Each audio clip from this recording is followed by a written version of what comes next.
Good morning, students. So we have already discussed about what are human made sources of water and natural sources of water, and we have done till canals too. So today we are just going to discuss about dams, the multi-purpose projects. What children? Dams. And dams का caption क्या दिया गया है? The multi-purpose projects. Multi-purpose means it can be used in many ways, which can be used in so many other ways too. That's why the name is given as multi-purpose projects. Dams are considered as multi-purpose projects. So let us know more about this. Dams are strong walls that are built across a river to hold back the flow of water. So where dams are built? Dams are nothing but they are very large and strong walls. Strong walls where they are built across a river. River की across में एक बड़े बड़े walls जैसा construct करते हैं. क्यों construct करते हैं? In order to hold back the flow of the water की फ्लो इधर उधर जाने के बिना उसी जगह रहे, वाटर उधर ही अवेलेबल हुए. इस पर्पज से हम डैम्स को कंस्ट्रक्ट करते हैं. आपने कभी डैम्स विजिट किया हो तो आप प्रैक्टिकली उसको देखा होगा, है ना. लोकल में जो भी डैम्स है वो जब भी विजिट करेंगे नेक्स्ट टाइम आप अच्छा से ऑब्जर्व करिए. डैम्स मतलब क्या होते हैं? कहीं पे भी जहाँ पे रिवर वगैरह है उधर बड़े बड़े वॉल्स कंस्ट्रक्ट करके उसको वाटर की फ्लो बैक को उधर ही रोकते हैं. They are built to produce hydro electricity and to make a reservoir. Why dams are built? They are built to produce hydro electricity. जैसा अभी बारिश हुआ है तो वो डैम्स बड़े बड़े वॉल्स कंस्ट्रक्ट किया तो जितना हाइट तक वो डैम की वॉल है उधर तक की वाटर अपन स्टोर कर सकते हैं. जब ज़्यादा वाटर हम स्टोर करेंगे तो वाटर की फ्लो भी बहुत वाटर भी हाई एनर्जी से फ्लो होता है तो उससे हम पावर भी जनरेट कर सकते हैं. हाइड्रो इलेक्ट्रिसिटी जनरेट कर सकते हैं. जैसा नेचुरल रिसोर्सेज को यूज़ करके इलेक्ट्रिसिटी जनरेट करना अपने लिए बहुत अच्छी बात है, क्योंकि नेचुरल थिंग्स है. जैसा विंड वैन्स वगैरह यूज़ करके हम विंड को यूज़ करके इलेक्ट्रिसिटी प्रोड्यूस करते हैं. Even solar energy that we are using, sun की हीट यूज़ करके भी इलेक्ट्रिसिटी प्रोड्यूस कर रहे हैं. आजकल सोलार एनर्जी भी बहुत यूज़ कर रहे हैं. In the same way, hydroelectricity means producing electricity using water की फ्लो से जो एनर्जी प्रोड्यूस होते हैं उससे हम इलेक्ट्रिसिटी प्रोड्यूस कर सकते हैं. सो वो ऐसा वाटर से इलेक्ट्रिसिटी प्रोड्यूस करने के लिए डैम्स बहुत एसेंशियल है, क्योंकि डैम्स में बहुत ज़्यादा ट्रिलियंस ऑफ वाटर हम गैदर करेंगे और उधर वाटर की फ्लो की वजह से एनर्जी से हम उसको इलेक्ट्रिसिटी में ट्रांसफॉर्म कर सकते हैं. एंड हाइड्रो इलेक्ट्रिसिटी बहुत चीपली अवेलेबल है, मतलब it is not so costly. ज़्यादा कॉस्टली नहीं है तो इजीली हम इलेक्ट्रिसिटी प्रोड्यूस करेंगे. Because nowadays we are dependent on electricity in many ways, है ना. सवेरे उठे हैं और रात में सोने तक हमको इलेक्ट्रिसिटी बहुत चाहिए हर जगह. We are using much of electricity and so it is very good for us to produce electricity using natural resources. जैसा मैंने बोला, विंड एनर्जी यूज़ करके, सोलार एनर्जी, सन की हीट से, वाटर से. सो स्पेशली हियर वाटर से जो electricity हम प्रोड्यूस करते हैं हाइड्रो इलेक्ट्रिसिटी बोलते हैं. So in order to produce more electricity also we use to construct dams and to make a reservoir. हम एक रिजर्वायर भी बना सकते हैं इससे. कैसा? What is a reservoir? Reservoir कुछ नहीं है, it is a human made lake created behind the dam to hold the river water. ये एक ह्यूमन मेड रिवर है, ह्यूमन मेड रिवर है. ताकि ये एक ह्यूमन मेड लेक, मतलब रिवर से भी लेक्स छोटे हैं, हमने लर्न किया था, है ना. सो डैम की पीछे की जो एरिया है उधर जो भी ओपन स्पेस होता है उसको डिग करके एक लेक जैसा बना के छोड़ देते हैं, ताकि रिजर्वायर में कभी भी बारिश आया या डैम की पानी छोड़ा तो उसमें जाके भी वाटर स्टोर कर सकें हम. A reservoir is a human made lake created behind the dam to hold the river water.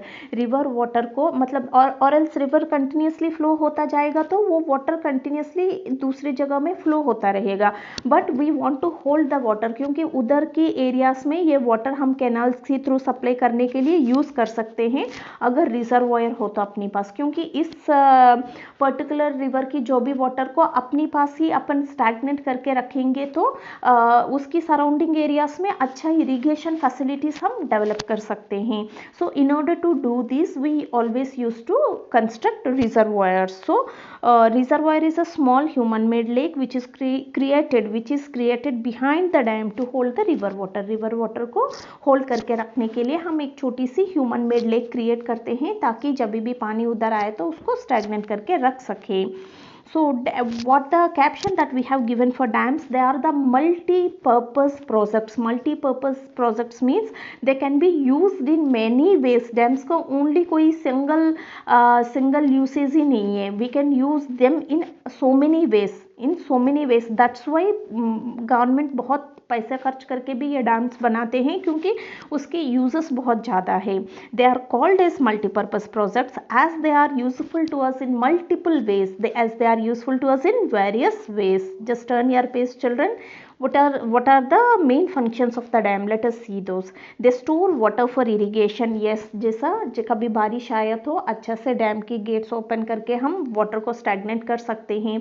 फिर उसके बाद हम उसको गेट्स को ओपन करके जहाँ इरिगेशन फैसिलिटीज़ में है उधर हम छोड़ भी सकते हैं, है ना. So they store water for irrigation. Extra water को इरिगेशन पर्पस के लिए, irrigation is always already known to you, that is nothing but supplying water for agricultural lands. So इसके लिए हम यूज़ करते हैं. The second one, they control floods को control करके रखते हैं. और एल्स आप जैसा फ्लड्स आते हैं तो we can't know about that, है ना. हमको इन्फॉर्मेशन तो आता है बट स्टिल उसकी वो नेचुरली हैपनिंग थिंग है. तो फ्लड्स कई बार ऐसा होता है अपने हाथ में नहीं है उसको रोकने का.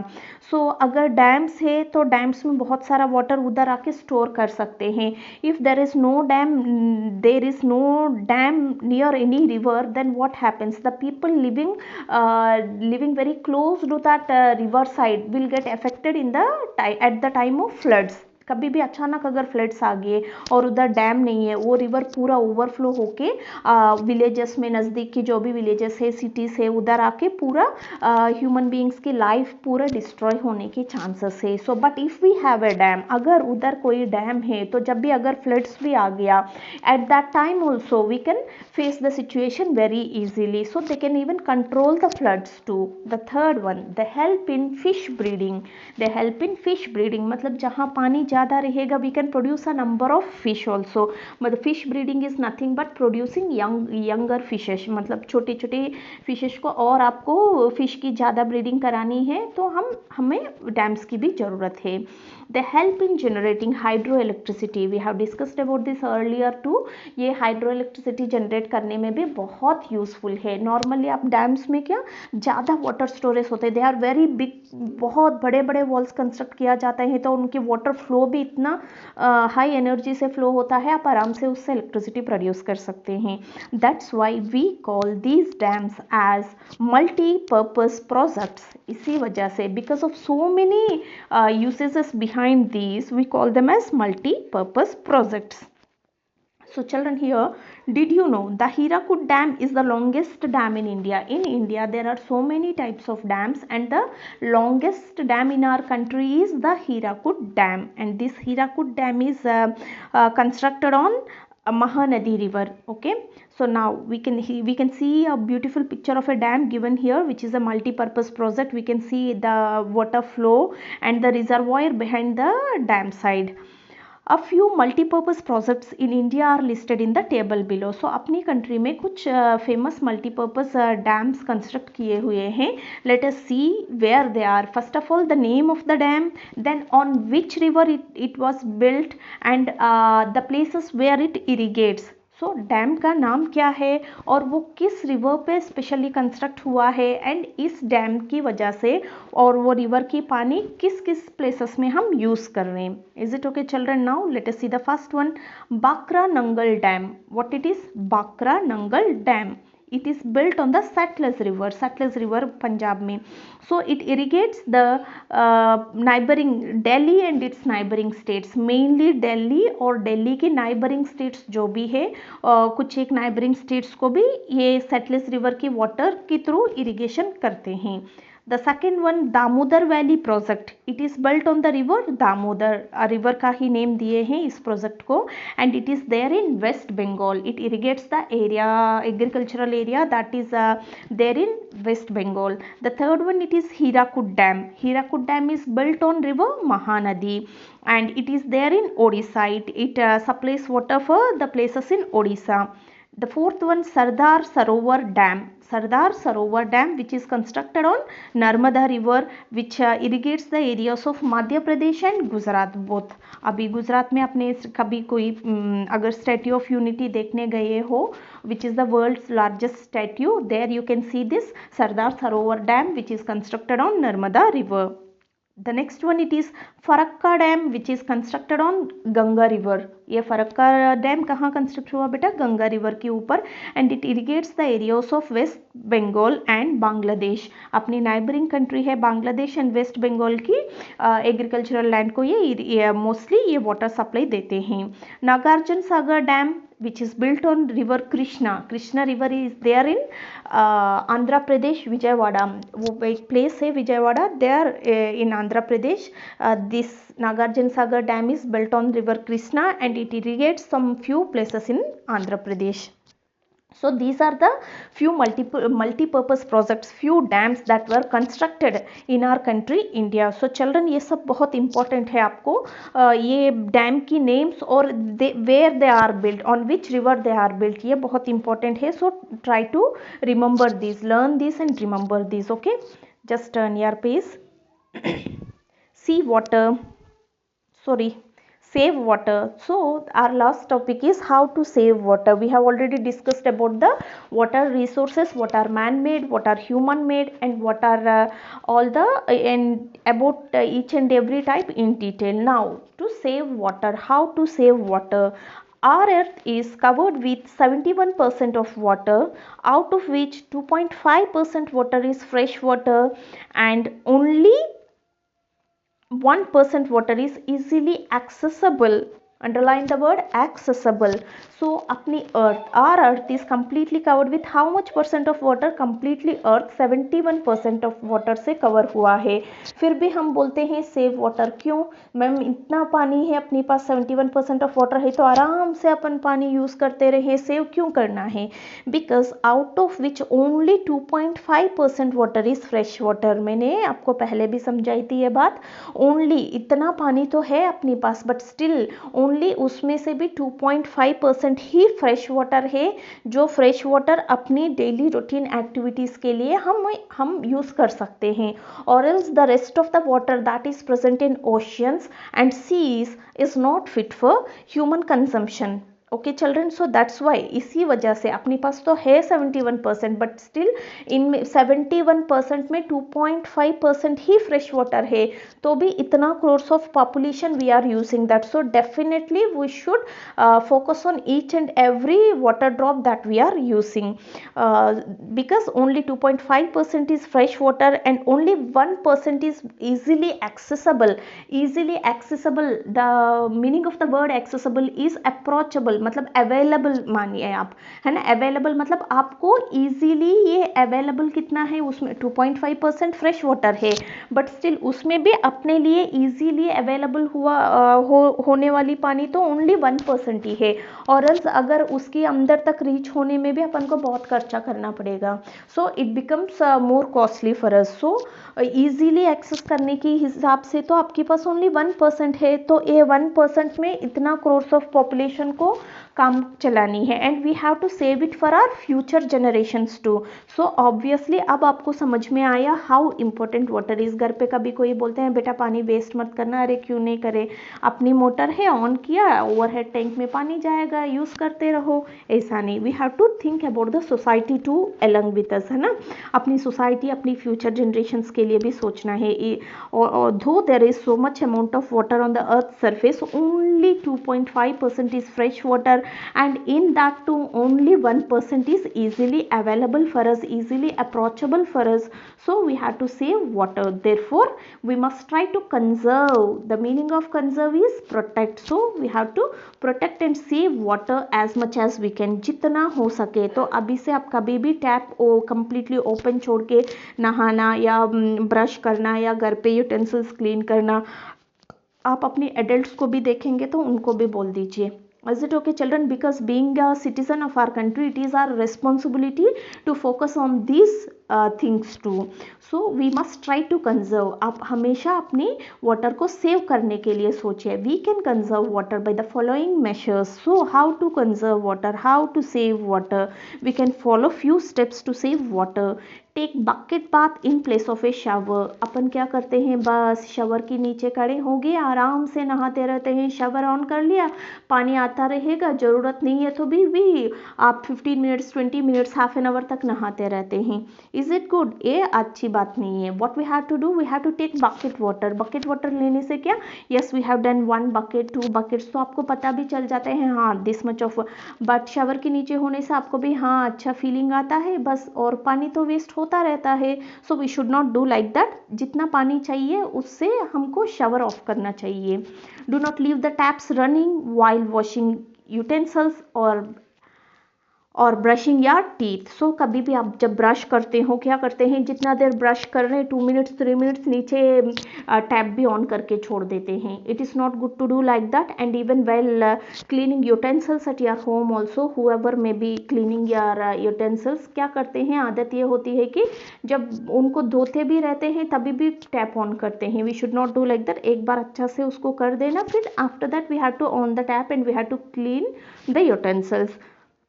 Use a bucket and mug to wash the car and to water the plants. हम और आजकल क्या पाइप कनेक्शन दे देते हैं, वाटर जैसा पाइप ऑन किया, टैप ऑन किया और पाइप के थ्रू अच्छा से अपनी गाड़ी धोते हैं. कितनी पानी वेस्ट होती है. उससे बढ़िया आप एक मग और बकेट लीजिए, थोड़ा थोड़ा पानी डालते करिए ताकि अपनी पानी वेस्ट ना हो. क्योंकि because we are using the fresh water for that and we are wasting. So कई बार क्या होता है, आपने पाइप उधर तो टैप ऑन किया और पाइप में पानी चलता जाता है, बीच में फ़ोन आया, फ़ोन पे बातें करते रह जाते हैं, कोई मिल गया उनसे बातें करते हैं. If you want to take a break just kindly switch off the tap. Tap को भी आपको टर्न ऑफ करना है, उसको टर्न ऑफ करके फिर अपनी काम देखना है. और else we may waste so much of water which is not good. So try to use bucket and mug to wash the car or even to water the plants too. Construct rainwater harvesting tanks to store rainwater. Rainwater is also one of the main source of water and it is fresh water too. So हमेशा rain water को store करने के लिए rain water harvesting tanks construct करने की कोशिश करिए.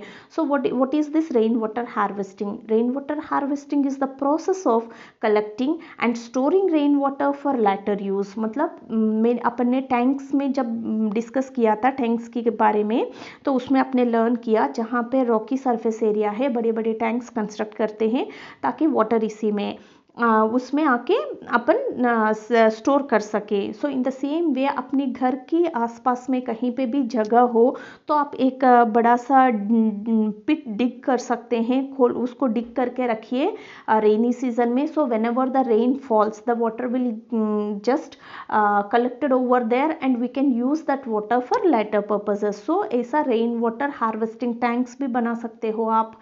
यही जो प्रोसीजर है इसी को हम रेन वाटर हार्वेस्टिंग बोलते हैं. रेन वाटर को हार्वेस्ट करने की मतलब ये होता है process of collecting and storing rain water. Rain water को कैसे भी करके कलेक्ट करिए और उसको स्टोर करके लेटर ऑन उसको यूज़ कर सकते हैं. It is usually done in areas where there is shortage of water. Mostly कुछ एरियाज में क्या रॉकी सरफेस होता है तो उस एरियाज में वाटर की शॉर्टेज बहुत फेस करते हैं पीपल. तो they use to do this rain water harvesting so that they can store the rain water and they can use it for irrigation purposes and whatever in any other work in which they need water. So this is all about water, children. So after finishing the chapter, kindly go through the whole chapter, kindly understand the new words that you came across. Okay, now beyond borders, in Thailand rainwater harvesting is done with the help of very large jars. तो Thailand में क्या करते हैं लोग, tanks construct नहीं करते हैं, बहुत बड़े बड़े जार्स लेते होते हैं उनके पास, उसी में रेन वाटर कलेक्ट करके उसको बाद में यूज़ करते हैं. इन Thailand, it is one of the country and the people used to do rainwater harvesting with the help of big large jars. Okay children, so go through the chapter and read the chapter carefully.